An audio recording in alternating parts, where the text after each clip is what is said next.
Hola, hola, buenos días o tardes cuando vean este video.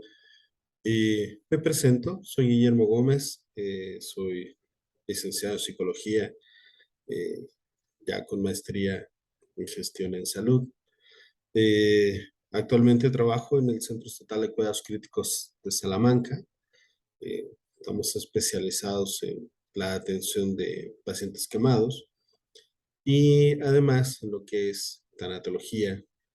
Estoy certificado por la Federación Mexicana de Psicología y también hemos trabajado anteriormente y todavía hasta la fecha con pacientes de cuidados paliativos. El día de hoy me toca enfocarme a un tema interesante.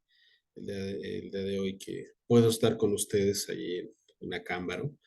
Igual un saludo a todos los que estén viendo el presente video desde en este momento me encuentro en Guanajuato capital. Bien, un gran saludo para todos allá. El día de hoy me toca atender un video, eh, un- una ponencia en video que se llama Atención del duelo por telepsicología. Y esta charla quiero enfocarla mucho en cuestiones de, eh, sobre todo, qué es telepsicología, ¿no? Hacia dónde va encaminada la telemedicina. Y hay algo interesante que quiero mostrar al final, que es algo que valdría la pena empezar a poner atención. Bien, vamos a ver si esto no me falla.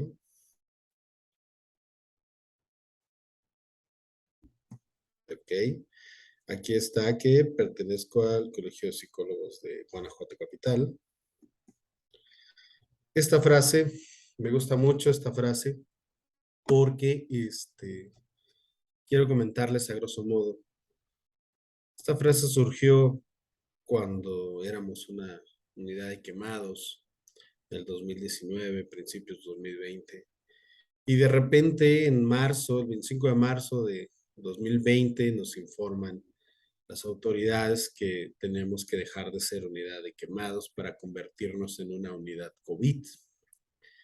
De alguna manera, en ese entonces no sabíamos mucho, solo veíamos las noticias del terror de la gente y de los sistemas de salud colapsando, la gente en las calles, el uso de cubrebocas, la restricción total de salir. Y pues era un miedo, ¿no? Era un miedo, nadie sabía qué onda con el virus, con la enfermedad. Nadie sabía con exactitud qué iba a pasar, si nos íbamos a contagiar o no, o si íbamos a sobrevivir o no. Por lo tanto, esta frase para mí es muy importante porque hizo que el personal del Centro Estatal de Cuidados Críticos se mantuviera como un equipo, como una familia. Esta frase nos hizo mantenernos y corregirnos entre nosotros mismos, apoyarnos, consolidarnos como un equipo, ya que dice así: si uno se equivoca, se equivocan todos. Si uno se altera, es error de todos. Si alguien no se siente seguro, es error de todos, porque todos debemos de estar al pendiente de todos. De alguna forma, les comparto esta frase porque a nosotros nos funcionó. A nosotros nos funcionó el evitar los contagios, a pesar de haber atendido los casos más complicados del estado. Eh, no fue motivo para que nosotros nos contagiáramos por esos pacientes.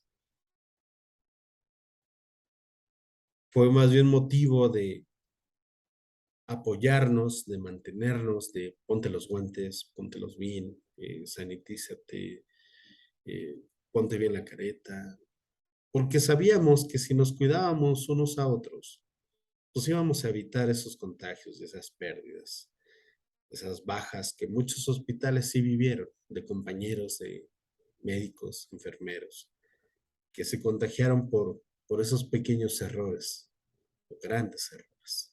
Entonces, de verdad, eh, no se ha acabado esto, sigamos manteniendo la guardia, sigamos cuidándonos y estando al pendiente unos de otros. Bien, vamos a empezar con esta frase. ¿Qué es telesalud, no? ¿Qué es telemedicina? Para empezar, aquí, por ejemplo, dice, es una nueva tendencia de servicios de salud que marcan un cambio frente al acceso de los consumidores y frente a las posibilidades para la prevención. Tiene que ver mucho con esta parte de que, bueno, pareciera nueva. Vamos a ver un poco de historia. Pareciera nueva, pero en realidad no lo es. Es es una tendencia a la búsqueda de la atención en salud a larga distancia, ¿no? Como lo hizo el COVID, que finalmente nos restringió las salidas y con ello también el acceso al servicio de salud. Finalmente, sí, los servicios de telesalud, pues fueron como un boom, ¿no? Algo innovador, algo que resolvió un problema. Pero en realidad, ¿desde cuándo están la telesalud o la telemedicina? Vamos a ver. El origen de telesalud data de 1897 con la invención del teléfono. De hecho, un dato curioso que encontré en la historia de la telemedicina es que una de las llamadas, las primeras llamadas, el primer caso registrado atendido vía telefónica, pues fue una, una laringitis, ¿no? Una infección de la laringe y la tráquea para un niño. Eso fue todavía a principios de 1900, ¿no? Finales 1800. Es algo eh, chistoso porque pareciera, como decía la diapositiva anterior, que esto es nuevo y pues no. Esta atención y tantos memes que hay, ¿no? De la atención por WhatsApp o la atención por teléfono, eh, en todos los ámbitos y en todas las disciplinas, pues finalmente no es nuevo, ¿no? Tiene 100 años. Pero bueno. En 1935, por ejemplo, una empresa instituyó asistencia médica de manera gratuita a los barcos en el océano, que se encontraban cerca de Italia. Ellos podían, mediante el sistema, que llamamos tecnología de información y comunicación de ese entonces, ¿no? Eh, en los años 60 se empezó a ver esta parte de la educación a distancia, ¿no? La teleconsulta. Sobre todo esto fue entre un hospital psiquiátrico, ¿no? Y un hospital de salud mental de manera remota, ¿no? De médico a médico. En el 65, por ejemplo, ya se utilizó un satélite y se transmitió una cirugía de corazón abierto, ¿no? De gente que estaba en Estados Unidos y la vieron en Suiza, ¿no? En Génova, Suiza. Fíjate que en los años 80 y 90, ya más reciente, 30, 20 años, 30 años, 40 años, mejor dicho, el gobierno noruego, bueno, financió una evaluación de la calidad de diagnósticos basados en teleconsulta y se dio cuenta que no era tan descabellado, desarrollar esta parte de la atención a distancia, de la atención del paciente en casa y el médico en la clínica o en el centro de salud. Ellos vieron un parteaguas, una situación de manera confiable, segura, innovadora para poder generar eh, disminución de costos, sobre todo en la cuestión de la telemedicina. Y es por eso que lo empezaron a implementar con otras áreas, ¿no? Como telecirugía, teleradiología, teleenfermería. La teleenfermería, por ejemplo, bueno, ellos brindan servicios como tipo trash actualmente. Ellos hacen estos trash a través de la telemedicina, de una llamada telefónica que hace el paciente al centro de salud. Le dice, la enfermera empieza a preguntar qué síntomas, qué signos tiene, qué es lo que siente y ella empieza a generar si es una urgencia de ir al hospital o si es de ir a consulta a primer nivel, ¿no?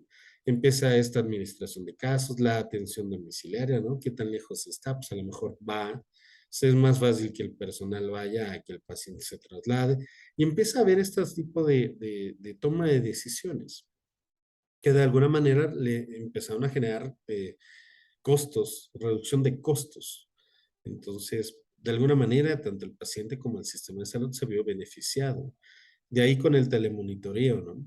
Actualmente me acuerdo que hace unos años hablaba con gente de Dinamarca y ellos decían, que utilizaban una tablet que le daban al personal, bueno, a los pacientes, y a estos pacientes, y al personal también, pero a los pacientes se le daba con un programa en específico donde se le enseñaba a tomarse la glucosa, la presión arterial, la respiración, frecuencia cardíaca, cosas de esas. Y ellos iban subiendo la información en esa tablet y le llegaba a la enfermera en centro de salud y ella va registrando y monitorizando de alguna manera la atención que está recibiendo y también el progreso de la enfermedad del paciente.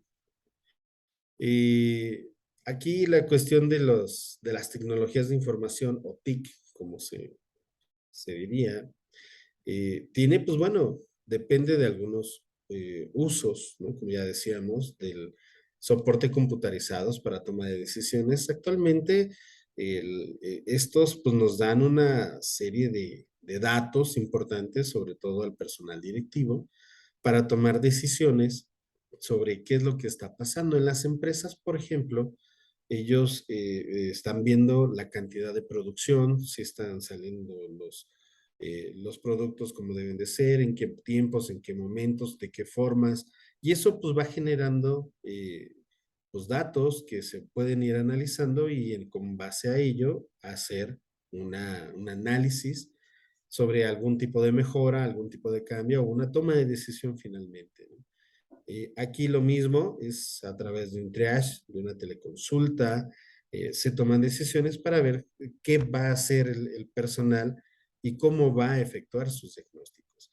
Esto también nos genera unas bases de datos que, bueno, estas infraestructuras, pues lo que más nos ayudan es sobre todo a la parte de la epidemiología, ¿no? A ver la secuencia de enfermedades, quién, de acuerdo a los diagnósticos que se están dando, pues podemos ver toda esta parte de eh, cómo van surgiendo algunas enfermedades, si van subiendo, si van bajando, si van apareciendo nuevas enfermedades. Esto lo puede detectar, ¿no? Fácilmente.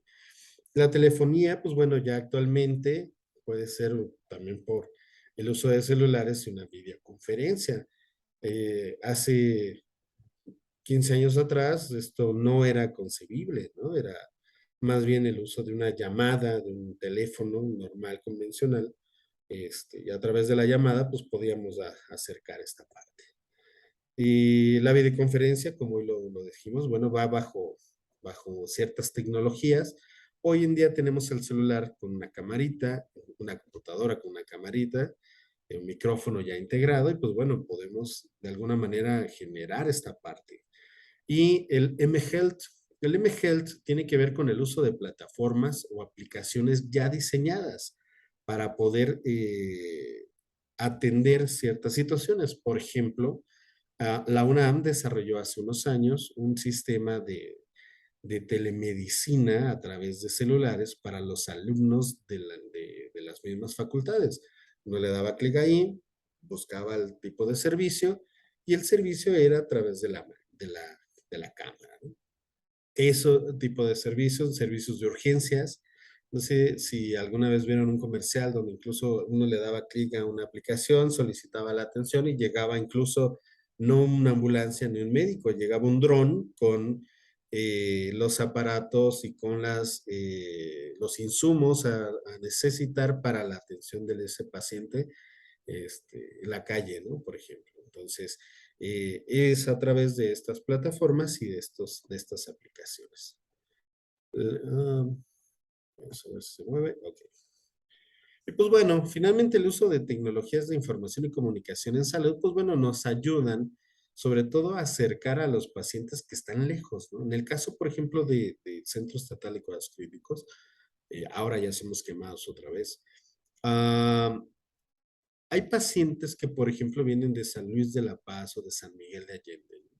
Y de repente llegar a su consulta a las 8 de la mañana, pues resulta que o tienen que viajar un día antes, quedarse en el albergue que está ahí en una cuadra del hospital y llegar a su consulta temprano o de plano salir 3, 4 horas antes para poder llegar a la consulta. Estamos hablando que si están citados a las 8 de la mañana, ellos tienen que salir a las 4 de la mañana.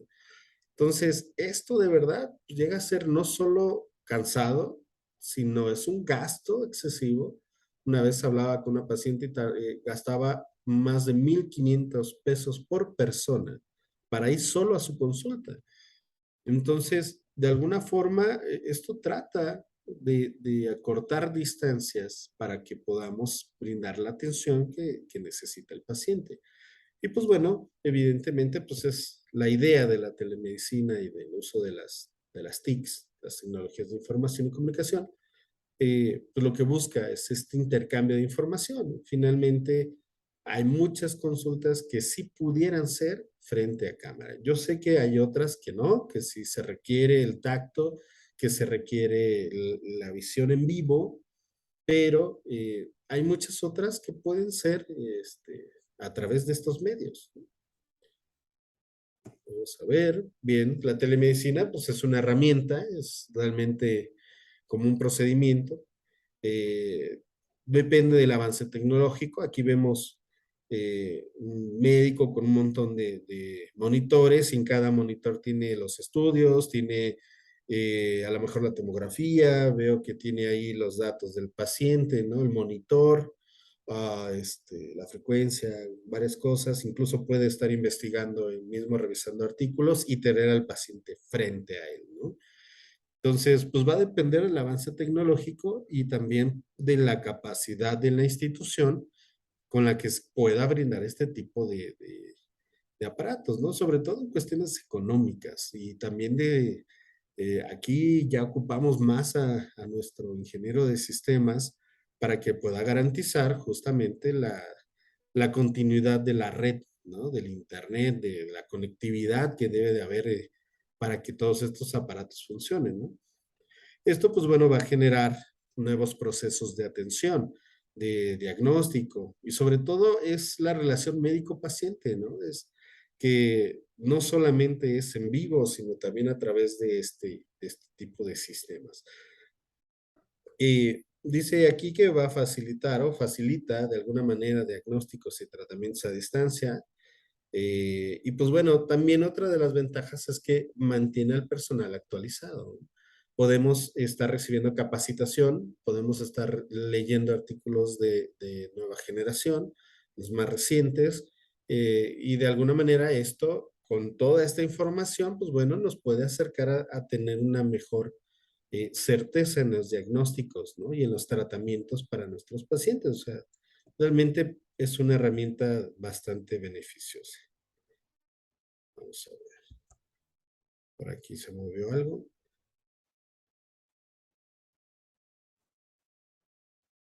Denme 2 segundos.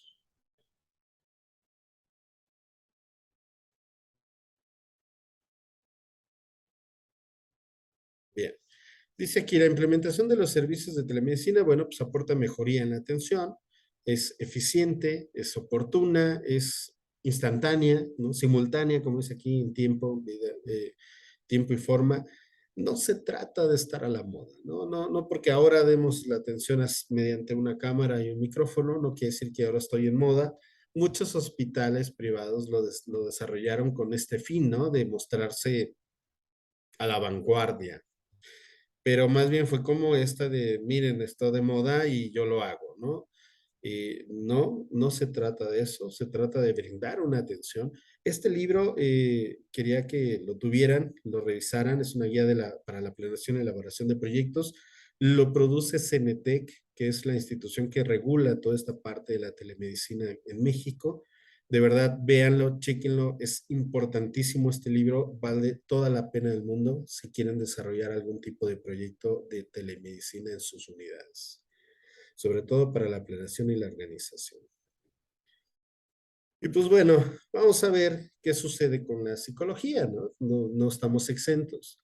La tecnología de la psicología, pues bueno, pues no solamente van a ser datos de trastornos, no solamente es una atención que se pueda brindar solamente técnica, sino toda la consulta de psicología puede estar bien desarrollada a partir de este mecanismo, ¿no? No, no se ve afectada en ningún sentido, ¿no? E incluso, pues bueno, también a veces los psicólogos nos sentimos un poco relegados porque, pues, por ejemplo, de repente ya apareció un tomógrafo nuevo, ya apareció un monitor nuevo, ya apareció un sistema de respiración nuevo, y como que en psicología no había, pues, ningún tipo de avance tecnológico. Esto nos da una apertura, ¿no? Y nos acerca la tecnología también a los psicólogos. Eh, Aquí, por ejemplo, les dejo este manual de telesalud mental que también está padrísimo, se lo recomiendo mucho que lo lean. Eh, Aquí, por ejemplo, menciona esta parte de las competencias de la telepsicología que posibilita un diagnóstico, realiza consultas, transmisiones para los tratamientos, seguimiento de casos, el uso de la realidad virtual también es una telemedicina. Hace años se implementaba, ¿no?, la realidad virtual con unos goggles que había diseñado España, y a partir de eso inició como un tratamiento de fobias, ¿no? Esta desensibilización sistemática que era paso por paso para perderle miedo o la fobia a ciertos objetos, animales o circunstancias. Se creaba la situación en realidad virtual y se le proyectaba al paciente, ¿no? Vimos mejorías bastante impresionantes. Mucha gente dice que le funcionó completamente tal cual como una terapia convencional, ¿no? Aquí hacen una diferencia también.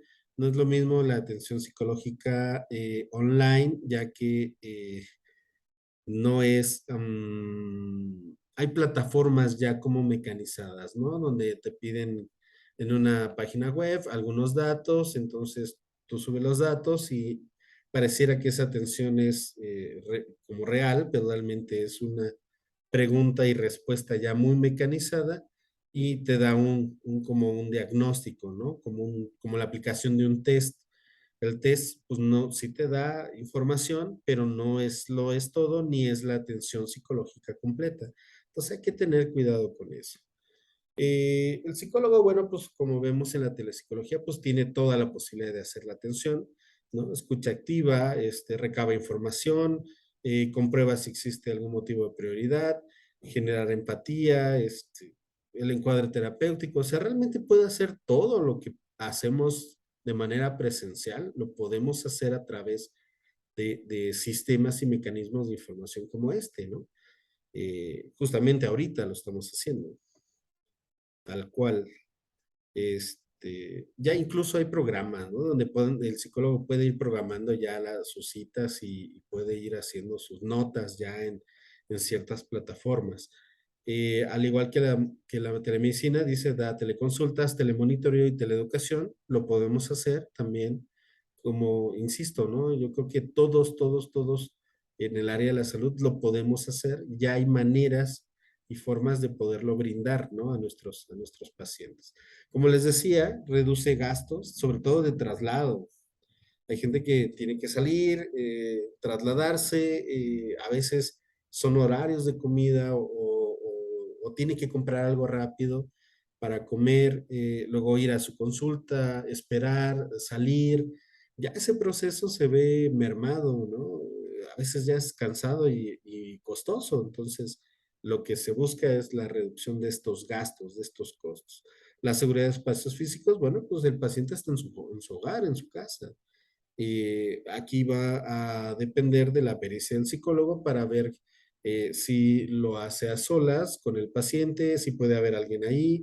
Eso ya va a depender de la situación en la que se dé. La reducción de tiempo dedicado a la consulta también, porque ahora ya nada más es específicamente el tiempo de consulta.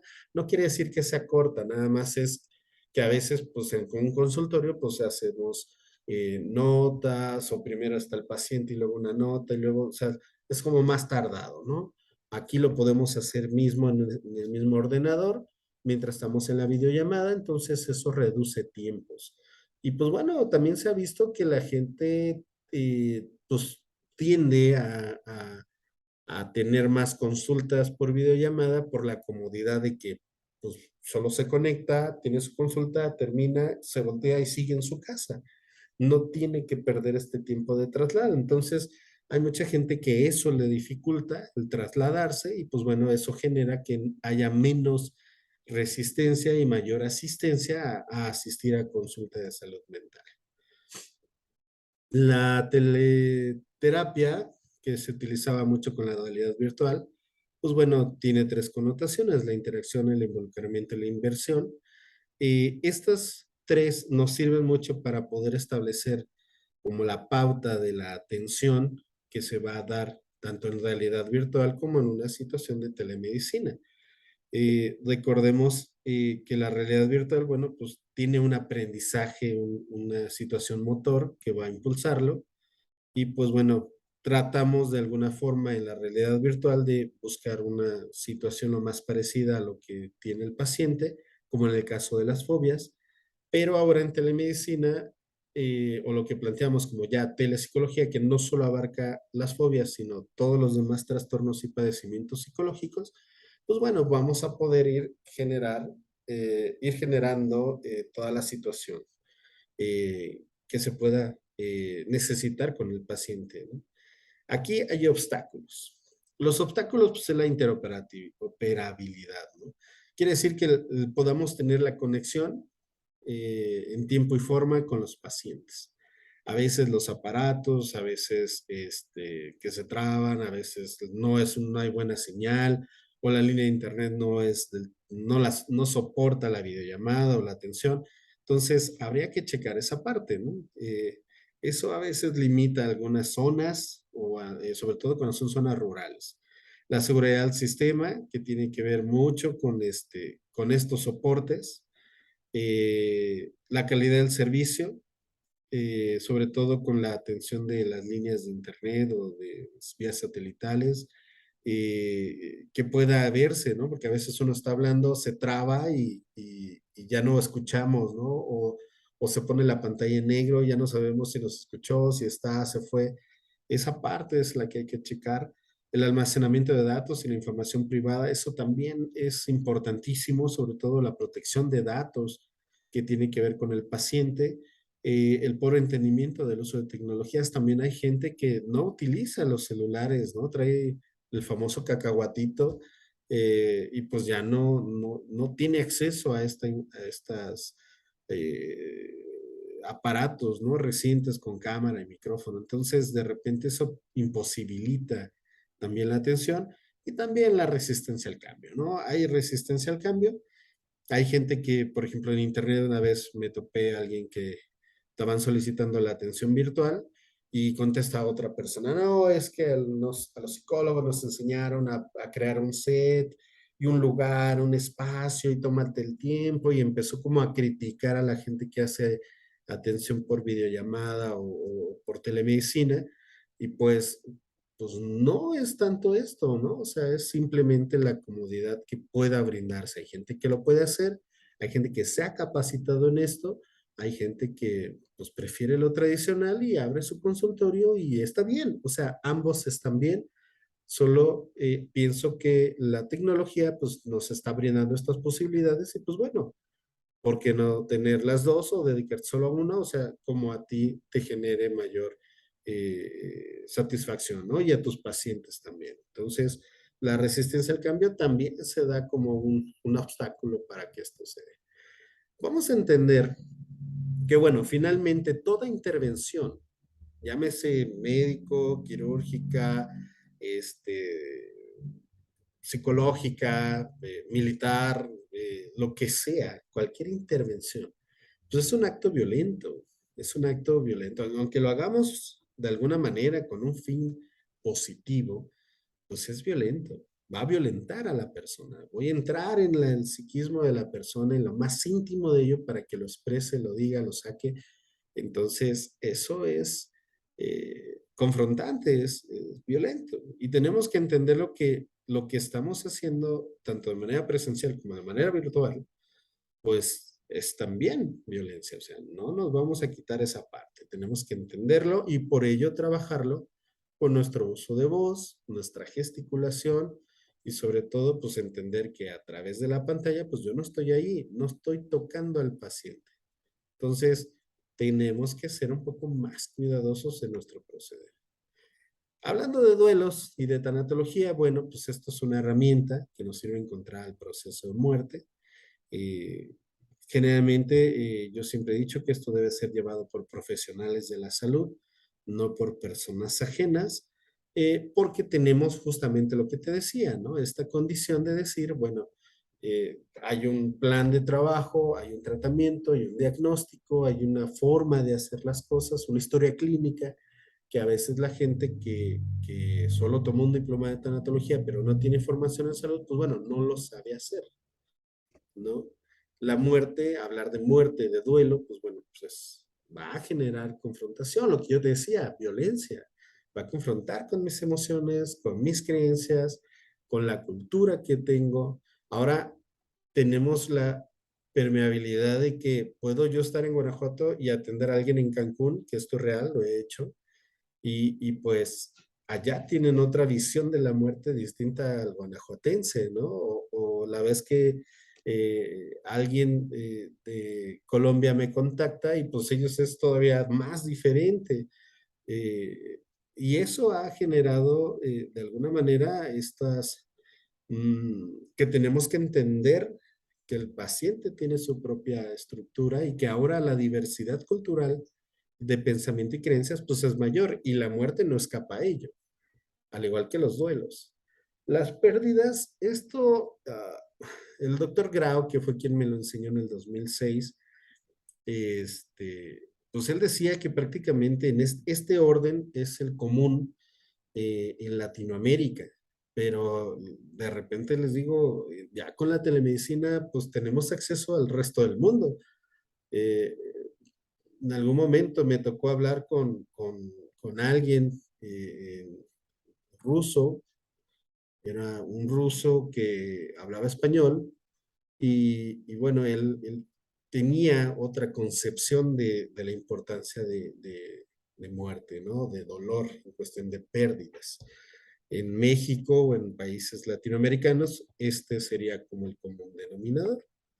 Y pues bueno, finalmente el duelo, pues no podemos perder de vista que son conjunto de manifestaciones fisiológicas, intelectuales, emocionales, conductuales y espirituales que se van a vivir como un proceso psicológico en el cual pues, todas las personas van a tener una pérdida, un dolor por esa pérdida y con esto una serie de emociones que ya lo hemos hablado muchas veces o espero lo hayan hablado en algún otro tema, ya como tanatología como tal. Pues bueno, el duelo pues es todo este conjunto emocional, ¿no? Que hay que trabajar en el momento. ¿Cuál es la finalidad? Pues es la expresión y cauce sano de las emociones. Hay que serenar el sufrimiento, la pena. No hay una temporalidad. No porque ya pasó los 2 años, como dice el libro, ya quiere decir que es patológico. No. Puede ser patológico desde antes. O, o no serlo. O sea, hay duelos sanos que tiene la gente y que a veces no necesita el tanatólogo. Solo necesita una breve orientación y eso es todo. Y eso lo podemos hacer por telemedicina. Finalmente, lo que se nos pide es que, por ejemplo, las características del tanatólogo o de la persona que va a atender el duelo, bueno, tenga un espacio de apoyo. Y eso lo podemos hacer por este medio. Saber estar también es por este medio. Brindar la atención, la integración, encauzar los temores. Es un espacio de expresión. Finalmente ahora con el uso tan común del celular o del ordenador, la lab, la computadora de casa, pues finalmente pues es mi espacio, es mi momento. Ya esto, este cuadrito, ya es mi momento de expresión. Entonces, pues qué mejor que lo podamos encauzar en algo positivo, ¿no? Que no hacer lo mismo, falsas esperanzas, frases de cajón, evitar choque de miradas, aunque sea por este medio, siempre hay que ver a la cámara, siempre hay que ver hacia dar la impresión de que estoy poniendo atención y mirando a los ojos. Sí, invasión corporal, pues no se va a poder, pero, por ejemplo, si yo me acerco a la cámara, pareciera, ¿no? Que hay una invasión a mi espacio. Es juego, literalmente, ¿no? Con la cámara y el micrófono. También hay contratransferencias, no obliguen a realizar un acto y menos si va a causar algún acto peligroso o de desestabilización o de crisis emocional. Eso, si es necesario, como apoyar a una catarsis, yo sigo sugiriendo que sea de manera presencial y no de manera virtual, ¿sí? O apoyarse de algún familiar antes de hacer una catarsis a solas vía virtual, ¿sale? Y pues mantenerse informados todo el tiempo. Esto de alguna manera pues sucedió el boom, como decía hace rato, ¿no? Cuando éramos COVID, cuando estaba la pandemia en este apogeo que nos duró pues, 2 años prácticamente, ¿no? De atención a pacientes COVID, de atención a esta situación. Y pues se vivieron duelos extraordinarios, ¿no? A mí me tocó, como no había acceso a familiares al hospital y mucho menos a la zona de hospitalización, pues hacerlo todo por teléfono. A veces llamadas, a veces videollamadas, dependiendo la capacidad del paciente. Había gente que pues, tenía un celular normal con camarita y había otros que no. Y pues bueno, de todas maneras se llevó a cabo esta parte y pues se buscó la atención. No por ello se detuvo la atención de esos familiares y sobre todo porque la gran mayoría de los pacientes pues tendían a fallecer, ¿no? Pacientes muy graves con muy mal pronóstico y que finalmente pues fallecieron.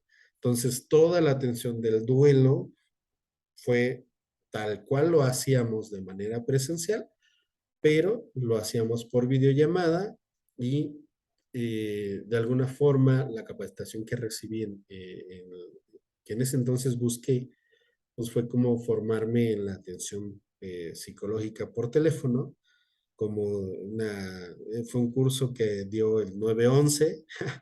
Yo lo tomé porque dije, va a haber situaciones de esta manera y pues bueno, finalmente ahí te enseñan a manejar las crisis, igual si lo pueden hacer, tómenlo cursos de este estilo, porque ellos finalmente reciben llamadas de situaciones diversas, de violencia, de asesinato, de, bueno, una serie de cosas.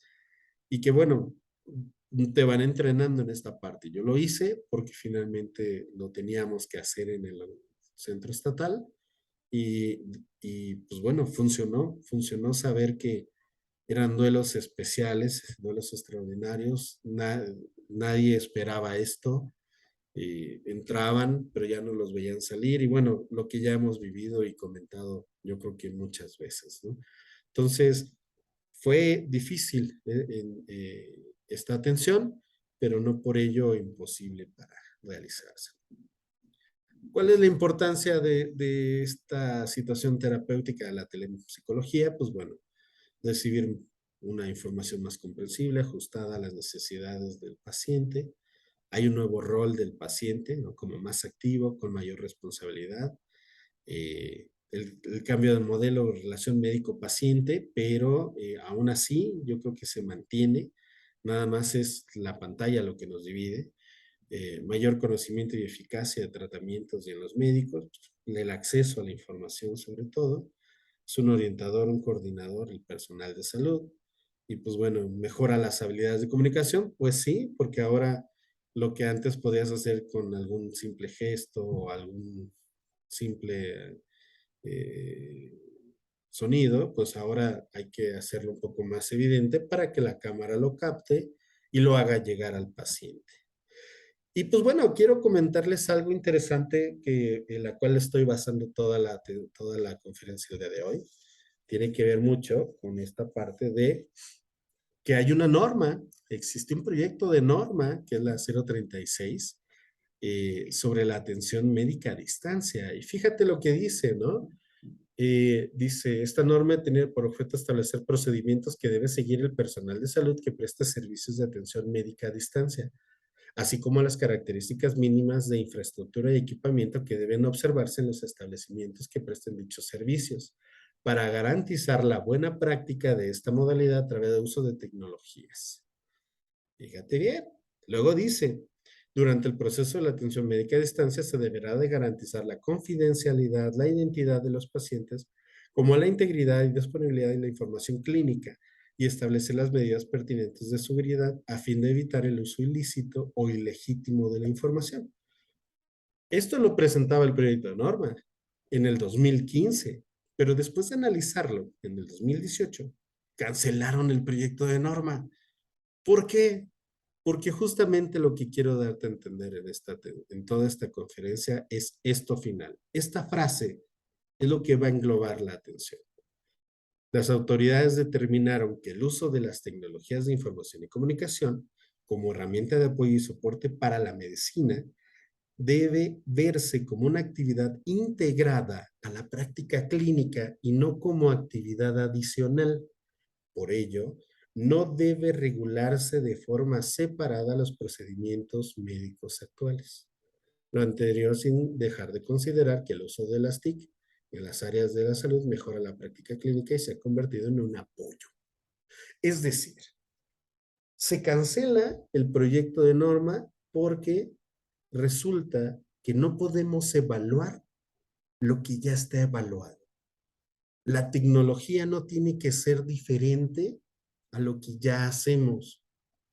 Solo lo que cambia es la forma.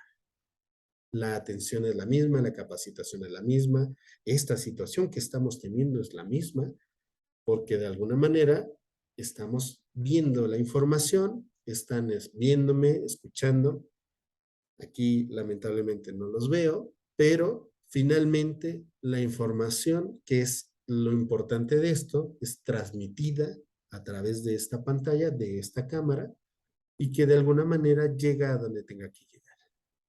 De igual manera, la atención médica no tiene que cambiar porque es más bien lo que ya hacemos. Solo lo que cambia es la forma.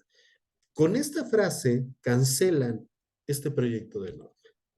Por ende, todos los demás tratamientos psicológicos, médicos, de radiología y de algunos otros procesos, insisto, entiendo que hay algunas cosas que tienen que verse de manera presencial. O sea, una cirugía, a lo mejor, pues sí, todavía con la mano del cirujano y el bisturí, aunque ya hay cirugías como la que hicieron, donde el paciente estaba en California y el cirujano estaba en Londres. Ya hay esas cirugías de larga distancia con especialistas de manera internacional, pero aún así creo que nos falta todavía mucho para implementar un sistema tan complejo, para planearlo, para organizarnos, para capacitarnos en algo tan así, como lo hicieron estos médicos y esta paciente. Pero no por ello quiere decir que lo que tenemos de tecnología no lo podamos usar para mejorar y finalmente hacer lo mismo. Entonces, la atención en el duelo, al igual que en otras patologías, es exactamente igual a lo que ya conocemos, solamente que la telepsicología nos ayuda a acercarnos a aquellos pacientes que están lejos de nosotros, que por alguna razón no podemos reunirnos de manera presencial y que finalmente podemos darles la misma atención con la misma calidad, bajo las mismas reglas, bajo incluso la misma legislación.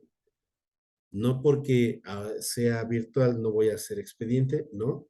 Hay que hacer el expediente, hay que hacer todas las obligaciones que tenemos que hacer cuando atendemos un paciente, ya sea virtual o presencial. Entonces, de alguna manera, no cambia nada.